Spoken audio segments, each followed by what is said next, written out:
Sveiki, esu Mantas. Breiką šoku jau 18 metų, kaip sakoma, sukuosi aikštelį jau 18 metai. Tai ne aš pasirinkau šokių pasaulį, o šokių pasaulis pasirinko mane. Labiausiai mane įkvėpė šokiams tai būtent breiko renginiai, kurie vyksta, varžybos, seminarai, kuriais dalinasi įvairūs atvykę breiko specialistai ir žinovai ir aišku rateliai, šokių rateliai, kuriuose verda visas breiko veiksmas, kur gali pasisemti naujų idėjų, susipažinti su naujais žmonėmis ir taip pat socializacija tarp šokėjų. Tai viskas, kaip tapau treneriu, tai viskas tapo labai taip natūraliai, sklandžiai ėlinto, nes šokau breiką tiesiog studijoje, mokinausi pats šio meno, o žymiai geriau treniruoti kitus ir skleisti žinią, ką išmokai, negu vienas pats savo turėti visą tą informaciją ir su nieko nesidalinti. Oi, be šokių dar tikrai turiu hobių, tai vienas iš jų būtų žvejyba, man labai patinka žvejoti. Šiaip buvimas gamtoje, praleisti laiko įsižeminus, pabūti su gamta,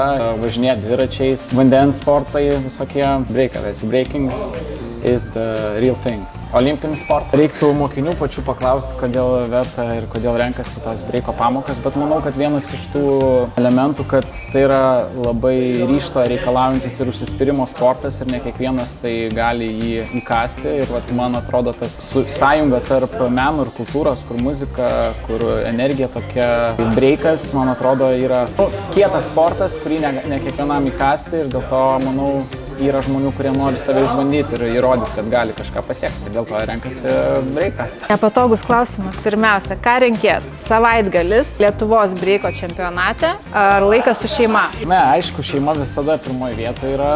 Kad ir koks geras renginys būtų, jeigu reiktų rinktis tarp ar karjerą ar šeimą, tai aišku, šeimą rinkčiausi. Geriau gailėtis dėl to, ką padarei, negu gailėtis dėl to, ko nepadarei.